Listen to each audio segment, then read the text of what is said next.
हाँ, तो अब देखिए आज से जो आपकी पोएम स्टार्ट होगी द इंग्लिश लैंग्वेज, और ये आपकी टेक्स्ट बुक का 16 नंबर का लेसन है। तो सबसे पहले तो आप लोग इसके लिए पेज नंबर 153 153 नंबर पेज पर आ जाएंगे। और जैसा कि अपन हर बार करते हैं कि किसी पोएम को अगर आपको ठीक से समझना है तो उससे पहले अबाउट द पोएम को अगर आप एक बार और पढ़ लेते हैं। जो अबाउट द पोएम दिया है पेज नंबर 155 पर, तो उससे हमें ये समझ में आ जाता है कि ये पोएम किसके बारे में है। तो सबसे पहले 155 पर एक बॉक्स बना हुआ है और उस बॉक्स में आपको लिखा दिखाई दे रहा होगा अबाउट द पोएम। तो पहले उसको देखिए। तो यहाँ लिखा है कि the poem describes the nuance of English language. Nuance का मतलब होता है बारीकियाँ, कि ये जो पोएम है ये डिस्क्राइब करती है, ये वर्णन करती है अंग्रेजी की बारीकियों का इन अ लाइट हार्टेड वे। तो बिल्कुल हल्के तरीके से, स्पेशली अबाउट द वर्ड्स, और विशेषकर शब्दों के बारे में, विच हैव डिफरेंट मीनिंग, और उन शब्दों के बारे में ये कविता हमें बताती है विच हैव डिफरेंट मीनिंग, जो अलग अलग मीनिंग रखते हैं बट द सेम स्पेलिंग, लेकिन जिनकी स्पेलिंग समान है। तो यानी इतने से आपको समझ में आ गया होगा कि ये जो पोएम है द इंग्लिश लैंग्वेज, यहाँ हमें ये बताया जाएगा कि बहुत सारे अंग्रेजी में ऐसे वर्ड्स आप लोगों ने भी देखे होंगे कि जिनकी स्पेलिंग तो एक ही होती हैं, लेकिन अगर उनको कहीं दूसरी जगह लगा दिया जाता है तो उनका सेंस बदल जाता है, और किसी जगह उनका सेंस कोई निकलता है, किसी जगह उनका सेंस कोई निकलता है। यानी उनके जो अर्थ हैं वो अलग अलग जगह पर लगने पर उनके अर्थ बदल जाते हैं। तो इस प्रकार की जो अंग्रेजी की बारीकियाँ हैं, तो यहाँ उनकी हल्की फुल्की चर्चा करी गई है। अब आप लोग आ जाएं पेज नंबर 153 पर, और सबसे पहले टॉप पर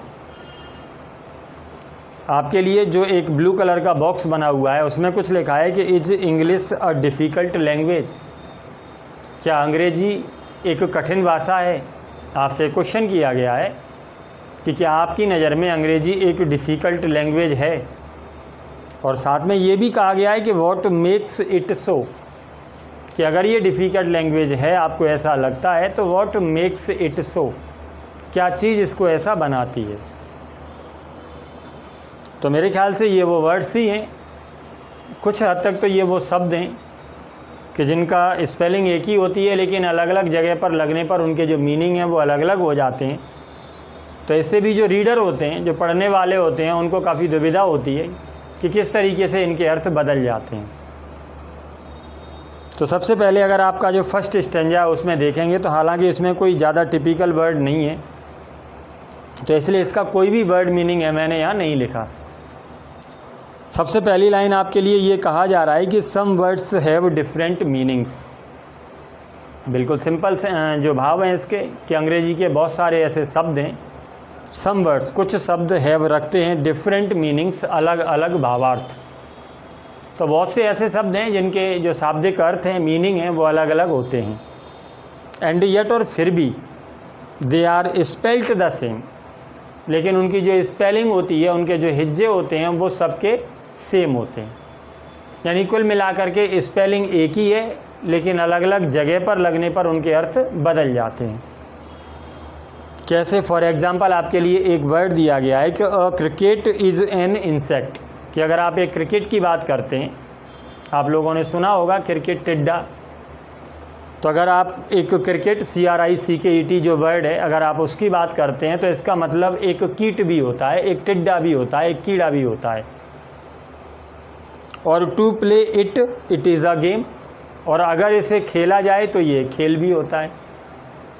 तो दोनों की स्पेलिंग एक ही है, दोनों का अगर स्पेलिंग अगर आप देखेंगे तो CRICKET यही होता है। ऐसा नहीं है कि कहीं स्पेलिंग में कोई अंतर हो।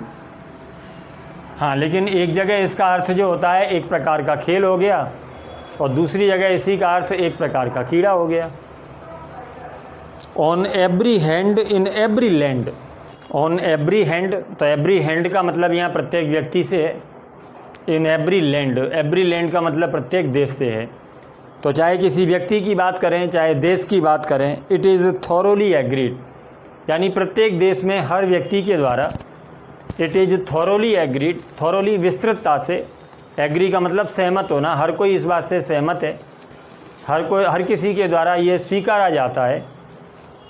The English language to explain is very hard indeed, क्या स्वीकार किया जाता है कि जो इंग्लिश लैंग्वेज है, जो अंग्रेजी भाषा है, टू एक्सप्लेन, उसको एक्सप्लेन करना, उसका वर्णन करना, is very hard Indeed, Indeed का मतलब वास्तव में। तो अंग्रेजी भाषा का जो वर्णन है, अंग्रेजी भाषा का जो एक्सप्लेनेशन है, वो वास्तविकता में बड़ा कठिन होता है। तो जो आपका फर्स्ट स्टेंजा है उसमें कहीं कोई ऐसा वर्ड नहीं है जो आपके लिए टिपिकल हो।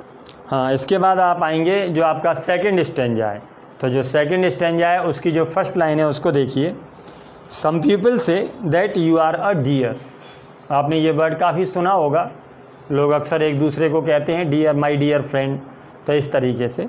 तो यहाँ कहा गया है कि सम पीपल से, कि कुछ लोग ये कहते हैं that you are a dear, कि तुम एक डियर हो। अब डियर का मतलब क्या है, तो मैंने यहाँ आपके लिए लिख के रखा है, उसको समझिए कि इस डियर का क्या मतलब है।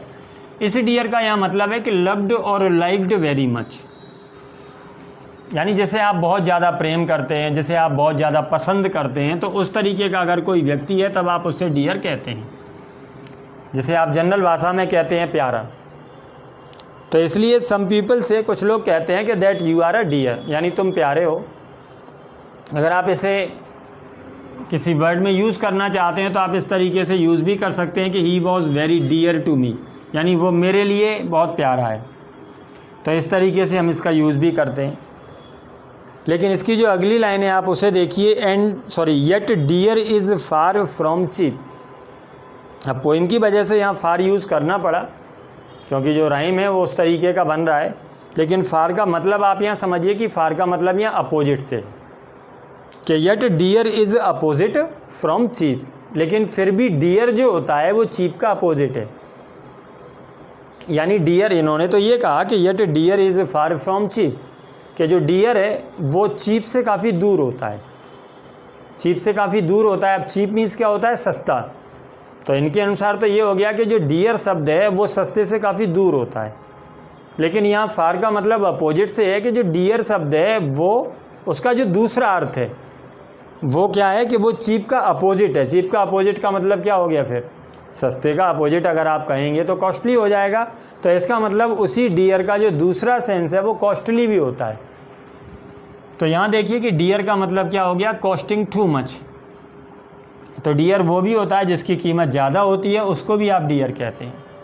जैसे आप ये कह सकते हैं कि द फूड वॉज गुड, कि भोजन अच्छा था, बट वेरी डियर, लेकिन काफ़ी कॉस्टली था, लेकिन काफ़ी महंगा था। तो मेरे ख्याल से दोनों शब्द समझ में आए होंगे कि एक तो दोनों की स्पेलिंग एक ही है, वही डियर है, DEAR। एक तो आप उसको प्यारा के अर्थ में यूज़ करते हैं और दूसरा आप उसको महंगा के अर्थ में भी यूज़ करते हैं। अब लेकिन कौन सी जगह पे यूज़ किया गया है तो उसके हिसाब से आप इसका सेंस चेंज कर लेते हैं।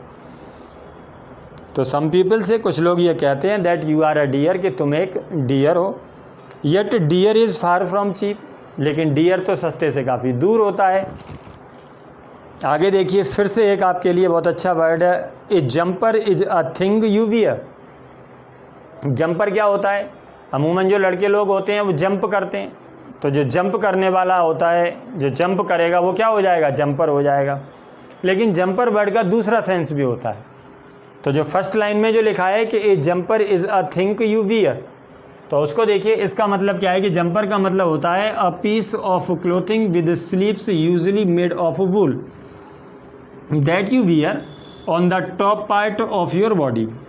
कि सामान्यतः हम अपनी बॉडी का जो टॉप पार्ट होता है, बॉडी का जो ऊपरी हिस्सा होता है, और उसमें कुछ ऐसा पहनते हैं जो काफ़ी ढीला ढाला होता है और जिसकी जो बाजू होती हैं, तो इस तरीके का जो पहनावा होता है उसको भी जंपर यूज़ किया जाता है ब्रिटेन में। अमूमन इसको ब्रिटेन में बहुत यूज़ किया जाता है। जैसे अगर आप इसी को दूसरे सेंस में अगर आप देखें तो ये तो आपने देख लिया इसका जो फर्स्ट सेंस है कि जंपर क्या हो गया, ए पीस ऑफ क्लोथिंग हो गया विद स्लीव्स, इसमें बाजू होती हैं, यूजुअली मेड ऑफ वूल, सामान्यतः ये ऊन का बना होता है, दैट यू वियर, जिसको आप पहनते हैं, on the top part of your body, कि जो आपकी बॉडी का जो ऊपरी हिस्सा होता है उसमें अक्सर आप इसे पहनते हैं। तो यानी ये जंपर हो गया। इसके बाद उन्होंने दूसरा जंपर मैंने आपको बता ही दिया कि अगर कोई व्यक्ति जो होता है वो जंप करता है, छलांग लगाता है, तो उसको भी हम क्या कहते हैं कि ये तो एक जंपर है। तो वही जंपर है, लेकिन दोनों के जो अर्थ हैं, दोनों के जो भावार्थ हैं वो अलग अलग हैं। किस तरीके से कि a jumper is a thing you wear, कि एक तो जंपर वो होता है जैसे आप अपने शरीर के ऊपर पहनते हैं, ऊपरी हिस्से में पहनते हैं। Yet a jumper has to leap, और फिर भी जंपर को छलांग लगानी है। तो इसका मतलब ये नहीं हुआ कि उस कपड़े को छलांग लगानी है, इसका मतलब ये हुआ कि वो जो जंपर है, जो जंप करने वाला है, उसे जंप भी करना है। It is very clear, it is very queer, queer का मतलब होता है विचित्र। तो इट इज़ वेरी क्लियर, ये बड़ा स्पष्ट है। इट इज़ वेरी क्वीर, ये बड़ा विचित्र है। एंड प्रे का मतलब क्या होता है? बताना। एंड प्रे और बताओ, हु इज टू ब्लेम, किस पे इसका आरोप लगाना है। तो कभी आपसे ये कह रहा है कि अब मुझे आप ये बताओ कि इस तरीके के जो वर्ड मीनिंग इनके बनाए गए हैं, तो मैं किस व्यक्ति को इसके लिए दोषी बनाऊं, मुझे किस पर इस बात का दोष लगाना है। For different meanings to some word, काय का दोष लगाना है कि फॉर डिफरेंट मीनिंग्स, के अलग अलग अर्थों का, टू सम वर्ड्स, कि कुछ शब्दों के जो अर्थ हैं, शब्द एक ही हैं लेकिन उनके जो अलग अलग अर्थ रखे गए हैं, उनका मुझे दोष किस पर लगाना है। Pronounced and spelled the same, जबकि उनका जो प्रोनाउंसिएशन है वो और उनकी जो स्पेलिंग है दोनों एक जैसे हैं। ऐसा नहीं है कि जंपर अलग अलग हो गए, यानी जो पहनने वाला कपड़ा है उसका प्रोनाउंसिएशन कुछ और है, या जो छलांग लगाने वाला व्यक्ति है उसका प्रोनाउंसिएशन कुछ और है। तो दोनों के प्रोनाउंसिएशन भी एक ही हैं और स्पेलिंग तो आपको दिखाई दे रही है कि दोनों की सेम है। तो यहाँ क्लियरली उन्होंने ये कहा गया है कि इस तरीके से एक ही शब्द के जिनकी स्पेलिंग भी सेम होती है, प्रोनाउंसिएशन भी सेम होते हैं, तो उनके जो अलग अलग अर्थ रखे गए हैं, मैं इसका दोष किस पर लगाऊं, मुझे किस पर इसका दोष लगाना है। तो मेरे ख्याल से जो आपका फर्स्ट स्टेंजा और जो सेकंड स्टेंजा है, दोनों आपको ठीक से समझ में आ गए होंगे। एक बार मैं दोनों को फिर से रिपीट करे दे रहा हूँ। Some words have different meanings, के बहुत सारे ऐसे शब्द हैं जिनके अलग अलग अर्थ होते हैं। And yet they are spelled the same, फिर भी उनकी जो स्पेलिंग है वो सेम होती हैं। जैसे कि ए क्रिकेट इज़ एन इंसेक्ट, के एक तो क्रिकेट एक कीड़ा होता है, एक टिड्डा होता है, और to play it is a game, और इसको खेला जाता है तब ये एक खेल होता है। On every hand in every land, के प्रत्येक देश में प्रत्येक व्यक्ति के द्वारा इट इज़ थॉरोली एग्रीड, ये बड़ी विस्तृतता से मान लिया गया है कि the English language to explain is very hard indeed, कि जो अंग्रेजी भाषा होती है उसको एक्सप्लेन करना अपने आप में बड़ा कठिन होता है, बड़ा टिपिकल होता है। जो दूसरा स्टेंजा है वो ये कह रहा है कि some people say that you are a dear, कुछ लोगों को मैंने ये कहते सुना है कि तुम डियर हो। Yet dear is far from cheap, और एक डियर वो भी होता है जो कि सस्ते से काफ़ी दूर होता है। A jumper is a thing you wear, और एक जंपर वो भी होता है जिसे हम अपनी बॉडी के टॉप पार्ट पे पहनते हैं। Yet a jumper has to leap, और एक जंपर वो भी है जिसे छलांग लगानी होती है। Yet a jumper has to leap, it is very clear, it is very clear, ये काफ़ी स्पष्ट है, ये काफ़ी विचित्र होता है। And pray who is to blame, और बताओ मुझे कि मैं किस पर इस बात का दोष लगाऊं। For different meanings to some word, अलग अलग अर्थों के लिए एक ही शब्द के pronounced and spelled the same, जबकि उनकी प्रोनाउंसिएशन, उनके जो स्पेलिंग है वो दोनों के दोनों एक ही होते हैं। इसके बाद देखिए जो आपका थर्ड स्टेंजा है, बहुत अच्छा स्टेंजा है ये भी। यहाँ उन्होंने कहा है कि a little journey is a trip. अब जर्नी को उन्होंने ट्रिप कहा, तो जर्नी ट्रिप जब होता है तो क्या मतलब होता है वो देखिए। ट्रिप का मतलब क्या होता है? A journey to a place and back again either for pleasure, किसी एक स्थान पर आप गए, यात्रा करी और वापस अपने स्थान पर आ गए, यात्रा काय के लिए करी, उद्देश्य क्या हुआ? For pleasure. वैसे ही मतलब खुशी के माहौल में आप यात्रा करने गए, प्रसन्नता के लिए आप यात्रा करने गए, और फॉर अ पर्टिकुलर पर्पस, या आप किसी व्यक्तिगत उद्देश्य की पूर्ति करने के लिए छोटी सी यात्रा करने गए। तो इस तरीके की जब यात्रा करी जाती है मौज मस्ती के लिए या किसी विशेष प्रयोजन के लिए, तो इस तरीके की जो यात्रा करी जाती है उस यात्रा को आप ट्रिप कहते हैं। तो उन्होंने कहा कि a little journey is a trip, कि अगर आप छोटी सी यात्रा करते हैं तो वो एक ट्रिप होती है, ठीक है। दूसरा, a trip is when you fall, और एक ट्रिप तो वो भी होता है जब तुम गिरते हो। तो ये भी समझिए कि ये कौन सा ट्रिप होता है। To catch your foot on something when you are walking and fall on nearly fall. जब लगभग आप गिर जाते हैं और नियरली फॉल या लगभग गिरने वाले होते हैं, या तो गिर जाते हैं या लगभग गिरने वाले होते हैं, तो ऐसी स्थिति के लिए तो उन्होंने बताया है, यानी चलते हुए किसी से ठोकर खाना और ठोकर खाकर अचानक से गिर जाना या गिरते गिरते बच जाना, तो इसको भी ट्रिप कहते हैं। तो यानी यहाँ दोनों ट्रिप यूज़ करे गए हैं। अब यहाँ सेंटेंस में देखिए कि a little journey is a trip, कि एक छोटी सी जो यात्रा होती है उसको भी हम ट्रिप कहते हैं। और a trip is when you fall, और एक ट्रिप वो भी होता है जब तुम गिरते हो, ठोकर खाकर गिर जाना। It doesn't mean you have to dance, लेकिन ठोकर खाकर गिर जाने का मतलब ये नहीं है, इसका ये मतलब नहीं होता कि तुम्हें डांस करना है। When ever you hold a ball, जब कभी तुम गेंद को पकड़ते हो, तो जब गेंद को पकड़ते हैं ठोकर, तो इस तरीके का गिर जाना, वो गिरना नहीं है यहाँ, इसका मतलब डांस करना भी नहीं है। अब यहाँ देखिए, जैसे जो बाल वर्ड है, बाल वर्ड को भी अगर आप देखेंगे तो एक तो बाल गेंद आप जानते ही हैं, और दूसरा जो होता है ब्रिटेन का एक डांस होता है, उसको भी बाल डांस कहते हैं। तो बहुत सारे ऐसे वर्ड हैं जिनके जो प्रोनाउंसिएशन है, स्पेलिंग है, वो बिल्कुल सेम है, लेकिन अगर अर्थ में देखें तो दोनों बिल्कुल अलग अलग हैं। यहाँ मुझे एक बहुत अच्छा वर्ड याद आया, जैसे अगर आप देखते हैं BOWL, बाउल, बाउल का मतलब क्या होता है, कटोरा या प्याला, लेकिन क्रिकेट में गेंद फेंकने वाले को बाउलर कहा जाता है, तो ये किस तरीके से। तो ऐसे बहुत सारे वर्ड हैं जो अंग्रेजी में काफ़ी अपने आप में टिपिकल माने जाते हैं। सेंस अगर इन्हें ठीक से नहीं पता हो तो आदमी इनमें गलती कर देता है।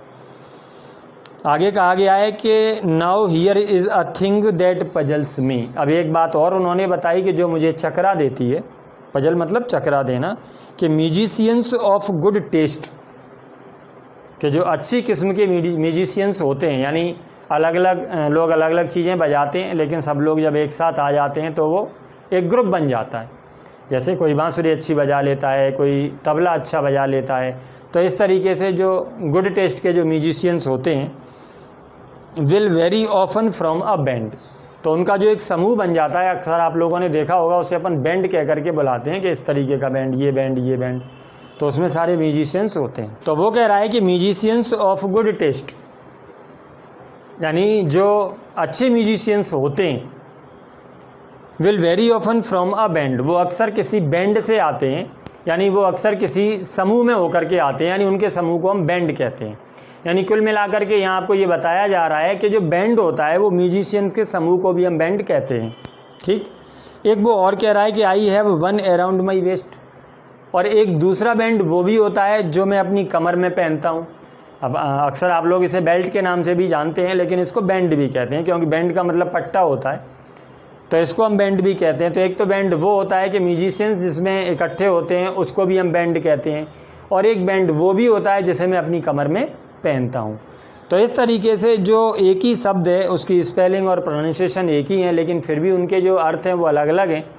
तो इसके लिए ये पोइम बनी है कि ये जो वास्तव में जो अर्थ इस तरीके के अलग अलग बनाए गए हैं, इसके लिए वो ये जानना चाहता है कि मुझे किसको इस पर दोष डालना है, यानी मुझे ये बताओ कि मैं किसे मानूं कि ये जो काम किया है वो किसने किया है, किसको इसका दोषी मानूं। ठीक, चलिए इसके बाद देखिए आपका जो नेक्स्ट स्टेंजा है।